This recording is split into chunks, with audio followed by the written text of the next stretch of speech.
If you visit our website, you'll find that the very first tab at the top of the page is dedicated to applying and renewing Ohio licenses. By clicking on that tab, you'll find the category is broken out by license type, and each section lists the eligibility requirements of the license and references the Ohio laws and rules that define the scope of practice. It is our responsibility as a board to license qualified providers.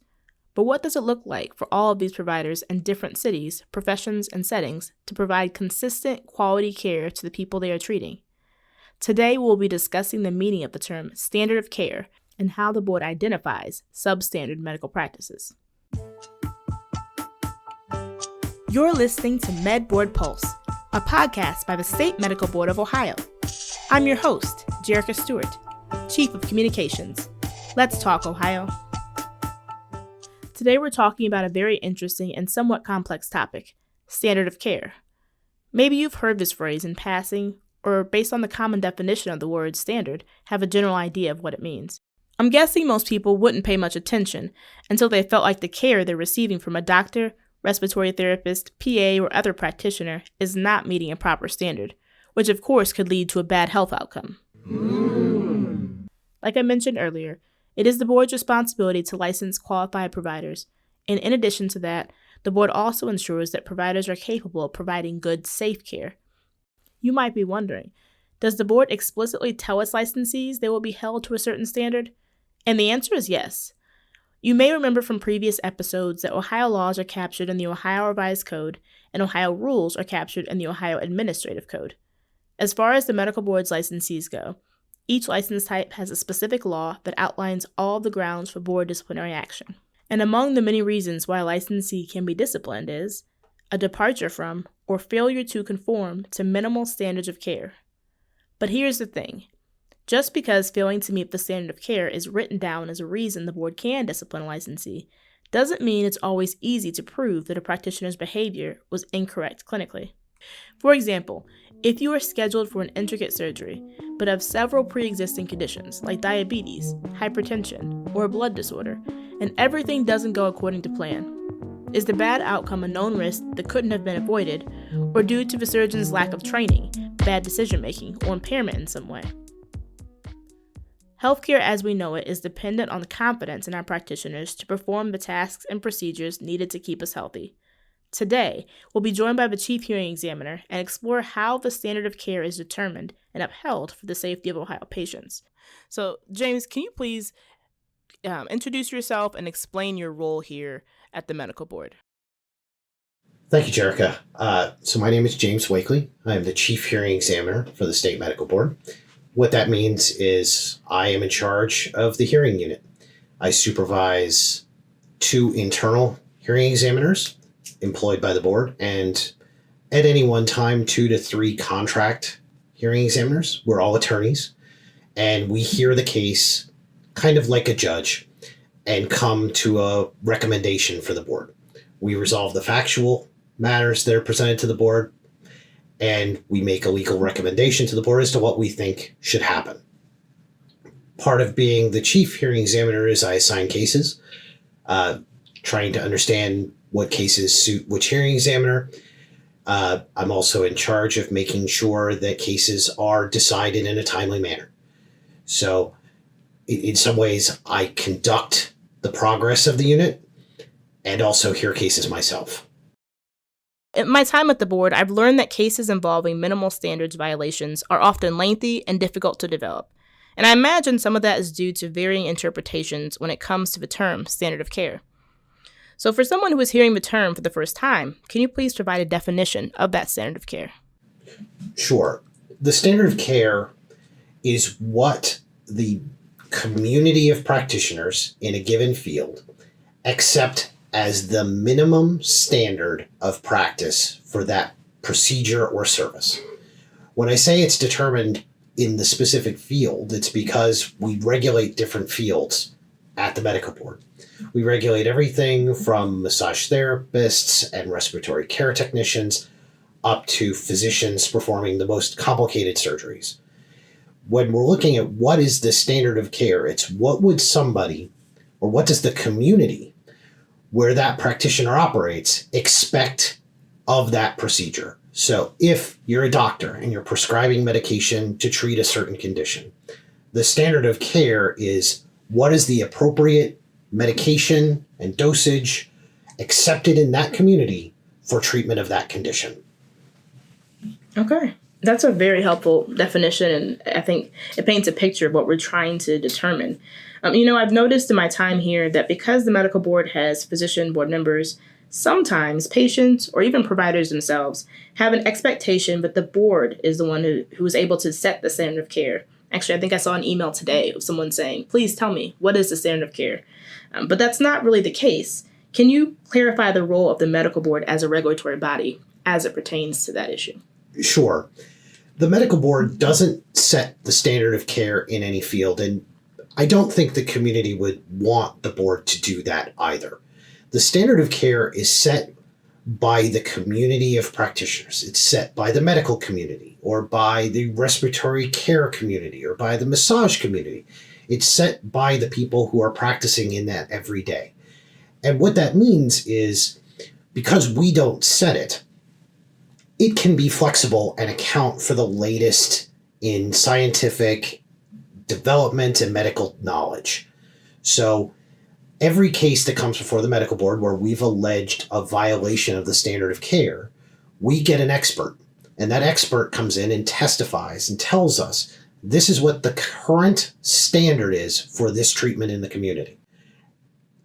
Our job as hearing examiners is to assess that expert, determine whether that person is stating the standard of care as it appears to be, and determine whether what's alleged of the practitioner who's been charged by the board, determine whether that person has met the standard of care. So we don't set the standard of care. What we do is assess it in an individual case at a specific moment in time and determine whether a charged practitioner has violated that standard of care. How does the board identify those behaviors or practices that are out of the standard of care? So what happens is the medical board will receive complaints from all kinds of sources. We get it from law enforcement, we get it from patients, we get them from hospitals, alleging somebody has violated the standard of care. Most of the board staff are not medical professionals. Most of the board's professional staff are lawyers. So the board has a range of experts in the community, in the medical field, that we will go out and consult with.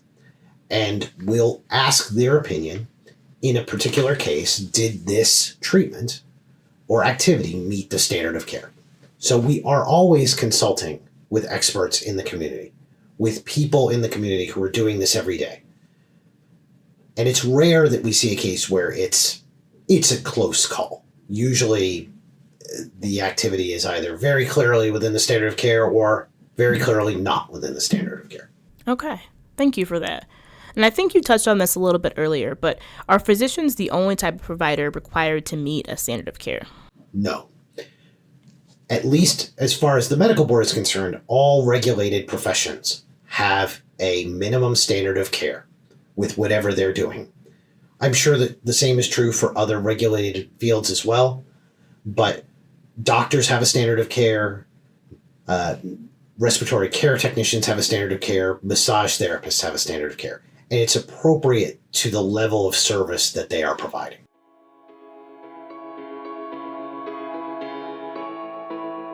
Let's go to our Medical Minute segment with Dr. O'Neill and learn a little more about a common disease that affects many Ohioans.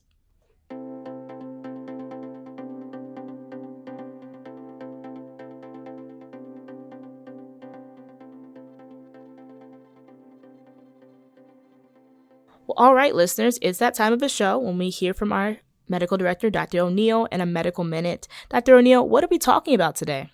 Today we're going to briefly talk about diabetes. It's incredibly important in the state of Ohio because about 1 million people in Ohio have been diagnosed with diabetes. Oh, wow. And unfortunately, there's another 250,000 people who have diabetes but don't even know it. There's also 1 million people in the state of Ohio who have been diagnosed with prediabetes.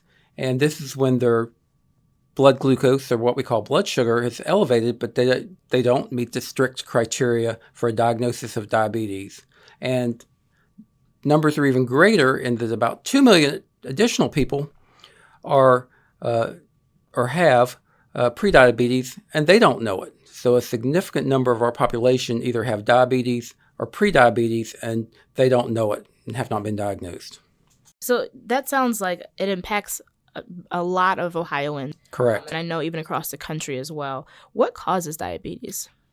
That's difficult to say exactly.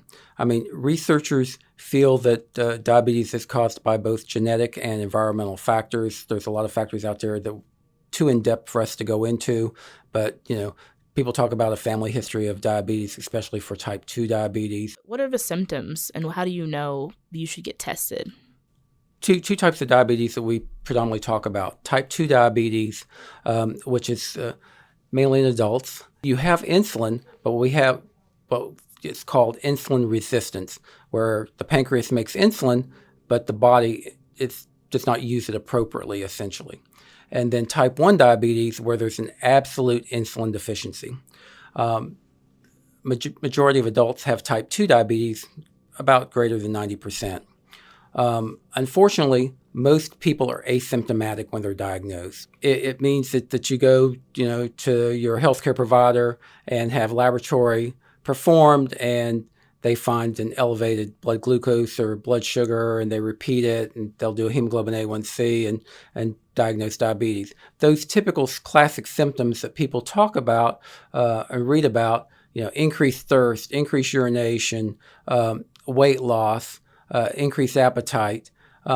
Typically, that's only a retrospective view. Type 1 diabetes, about 25% are diagnosed when they're in DKA or diabetic ketoacidosis. That's when people are very, very ill, admitted to the hospital, need urgent or emergent care. So should I be tested for diabetes if I don't have any symptoms? Well, from my previous statements, the answer is yes. If you're healthy, starting at about the age 35, you should be tested for diabetes. You should have a blood glucose or blood sugar performed, and you should talk to your doctor about that. If your blood sugar is elevated and diagnosis of prediabetes, then you should have blood sugar checks or blood glucose checks about yearly. And is that painful, or what does that entail? It's typically just a laboratory blood test. Why do my numbers matter then in long run? What are the long-term potential risks I'm taking if I'm not getting a handle on these numbers? Sure. The main risks are multi, but big things that people think about is diabetic retinopathy or diabetic eye disease that cause blindness, neuropathy, nerve damage, kidney damage, and keeping your A1C under control may also help prevent a stroke or a heart attack, although this is less certain. So if I have diabetes that runs in my family, if I know that I've maybe even had some of the symptoms that you've mentioned today, what are the most important things for me to do? My takeaway wrap-up is to open up a discussion with your healthcare provider. Report these symptoms. Ask what I should be doing. How can I, help to be diagnosed early on, or what can I do to lower my risks? I appreciate you taking some time to shed light on this condition, especially since it impacts so many Ohioans and so many people that we care and love about. So we appreciate you always helping to make us healthier and to keep us informed. Have a wonderful day. Thank you so much.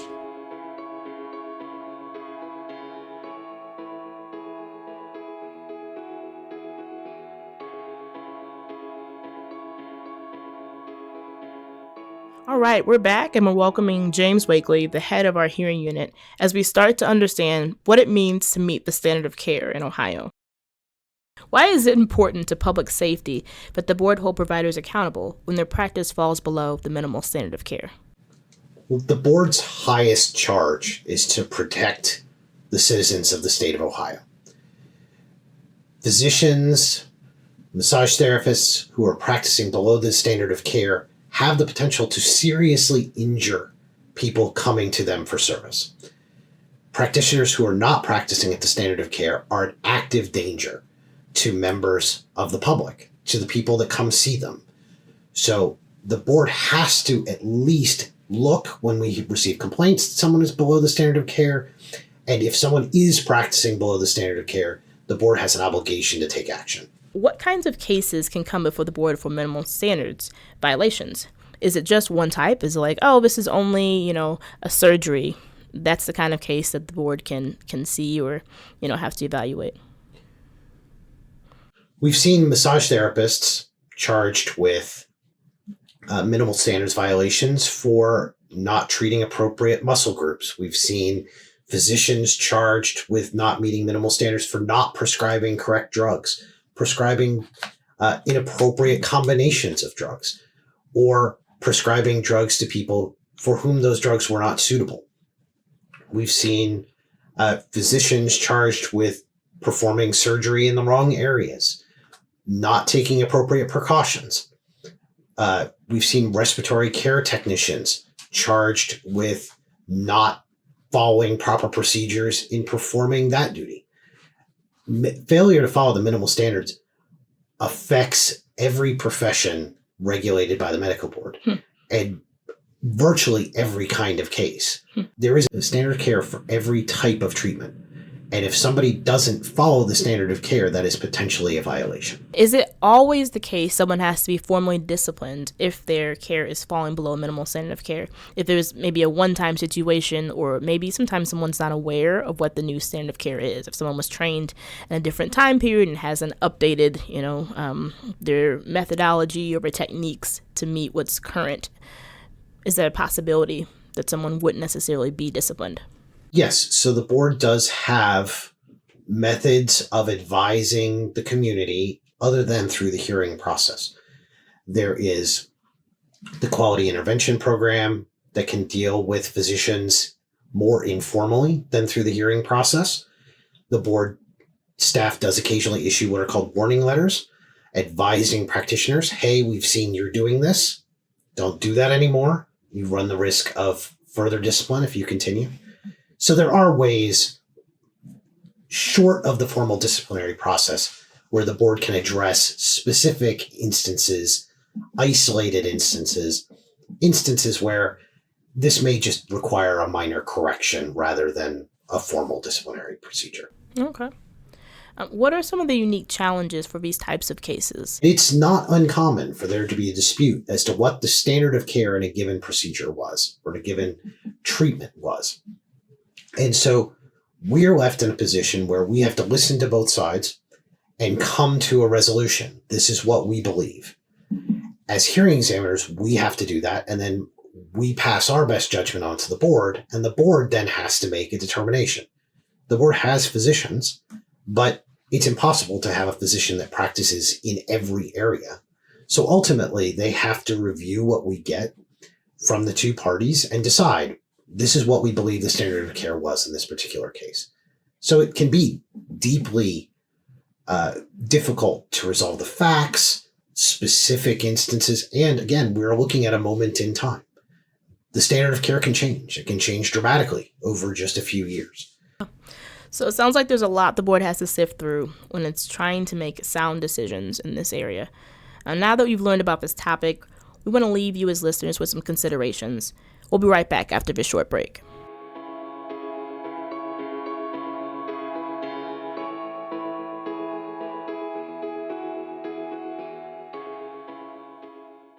Did you know you can look up information about your practitioner? Anyone can access eLicense, where you'll find information on the practitioner's license status and/or any disciplinary actions, not to mention board certifications.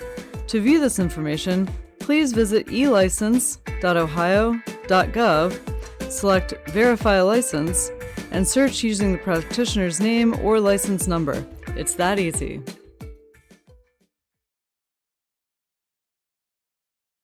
Welcome back, listeners. We're talking with Chief Hearing Examiner James Wakely about minimal standards cases and how they affect our licensees. James, as you've explained, practitioners in all specialties and professions have to meet the appropriate standard of care in their practice. I'm sure everyone has heard horror stories about botched surgeries or inappropriate treatment of patients that cause a frenzy. But I think it's important to differentiate what the board is able to do from further legal action that can be taken.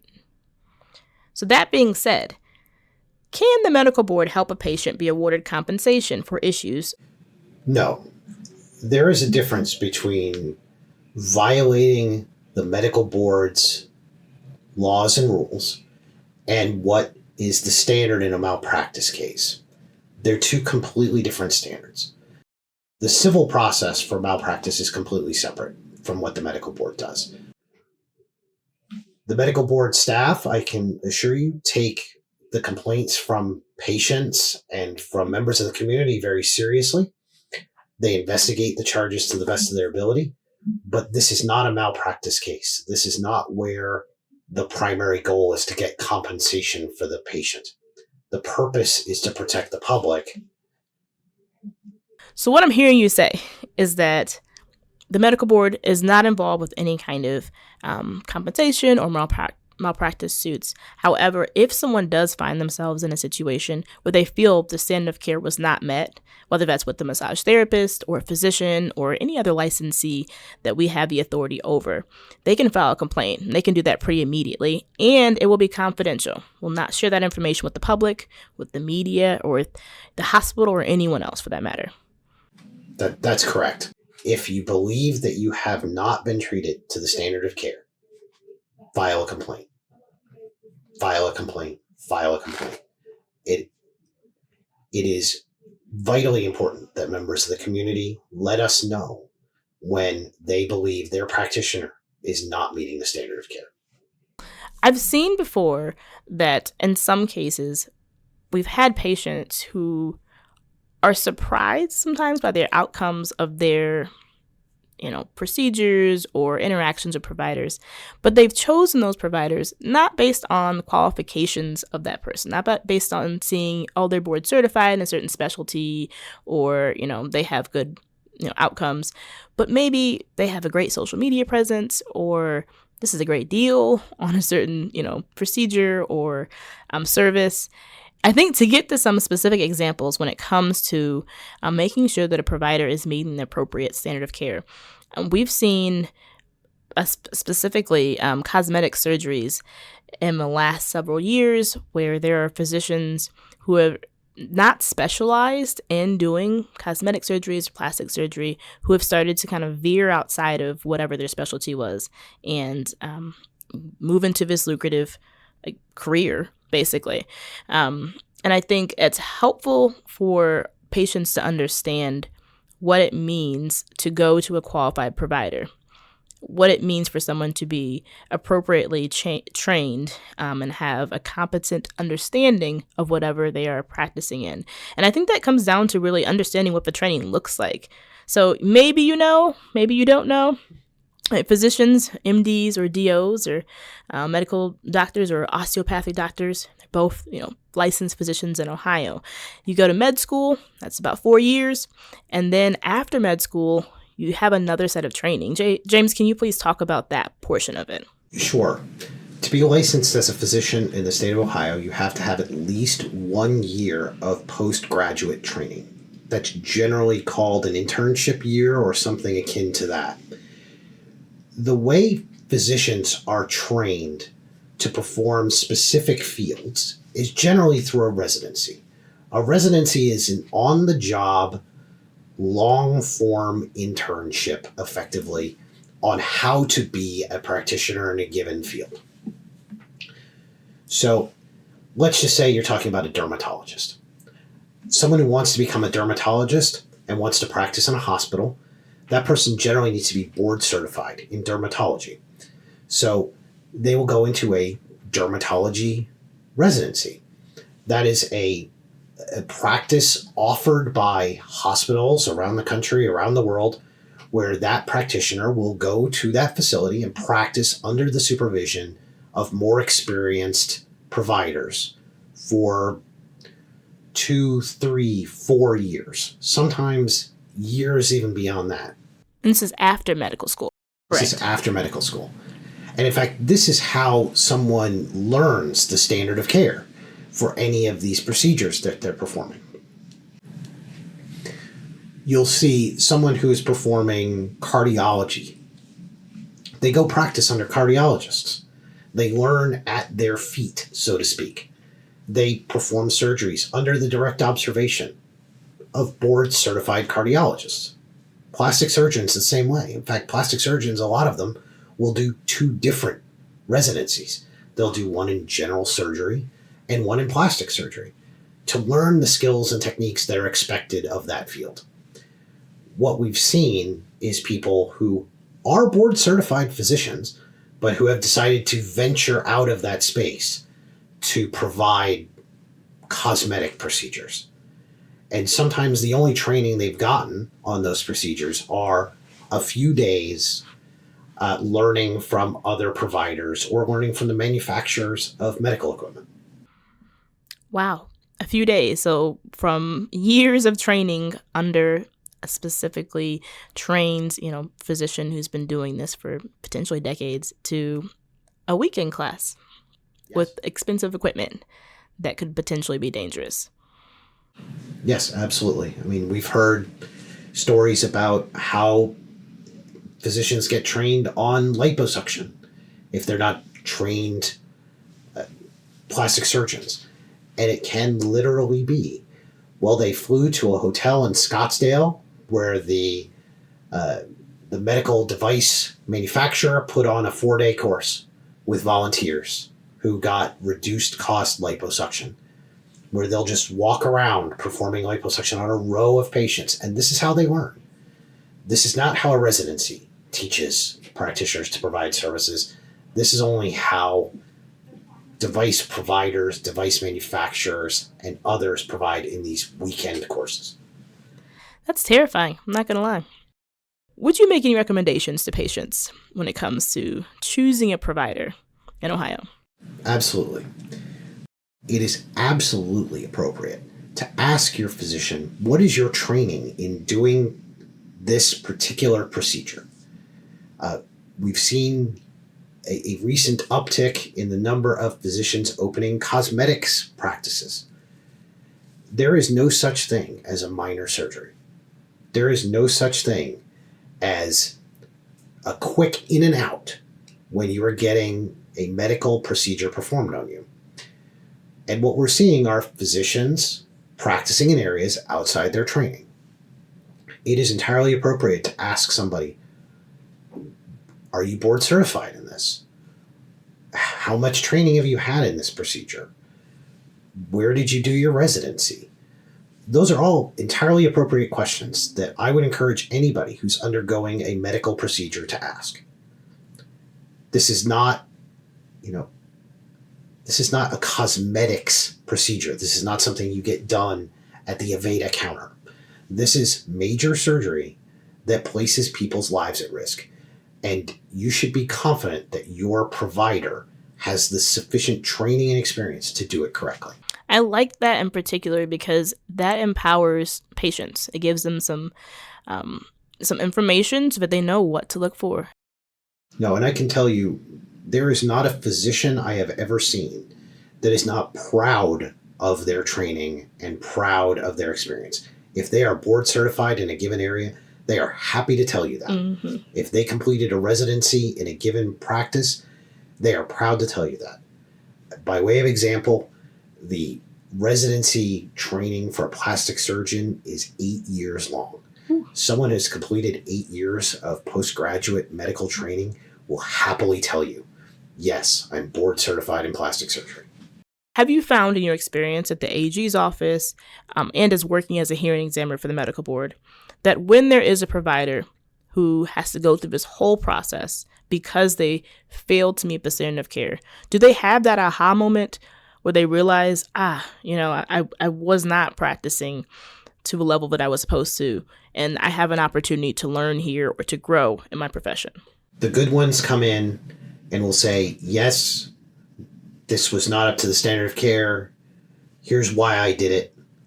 And please, I'm trying to learn. I think most medical professionals want to do the best job they can. And if they're being given appropriate correction, I like to think most are able to be rehabilitated, to be brought back to the correct treatment. And what happens to those providers who aren't, who the board determines this person is never going to be safe for the public, or they really don't get it and they are standing firm behind their way of practicing? Well, the most severe sanction the board can impose is a permanent revocation of their license, and the board is not shy. For those practitioners who are an active danger to the public, the board has no compunction about saying, your license is permanently revoked, you will never treat a patient in the state of Ohio again.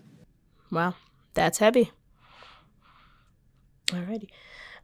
So my last question of the day for you is, what do you enjoy most about your job here? Again, I know you've been at the medical board, I think about a year now, and we love having you here. And I'm sure you see crazy things all the time, and your world is just, it is an interesting combination of facts and people and attorneys.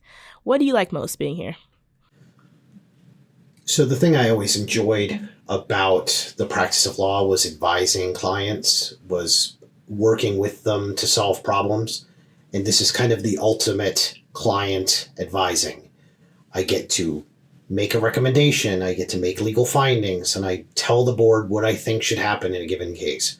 As an advocate, your responsibility is different. Your responsibility is, in a particular case, to win effectively. This is not about winning. This role is about giving the board the best possible recommendation I can. So listening to both sides and coming to a resolution that I think is fair and appropriate, and I get to give that recommendation pure and unfiltered directly to the board. Sounds very satisfying to me. It is. Maybe I should go to law school. No.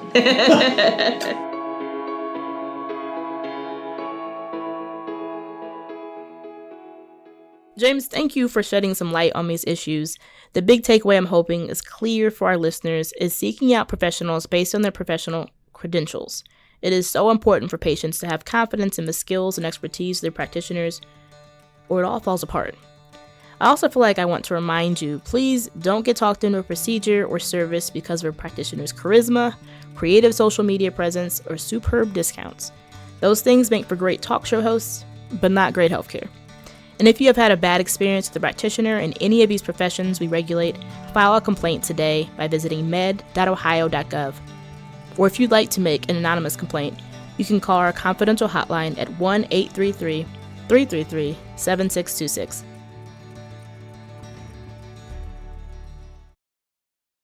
That's today's show. Tune into part 2 of this episode in 2 weeks. I'll be walking through a case involving injuries and some deadly cosmetic surgeries, and we'll see if the board determined if the bad patient outcomes were a result of risky procedures or the mistakes of a physician outside of their depth. You definitely don't want to miss this. And next week, we'll be releasing our first bonus episode all about physician assistants and their role in healthcare today. We hope you'll listen in.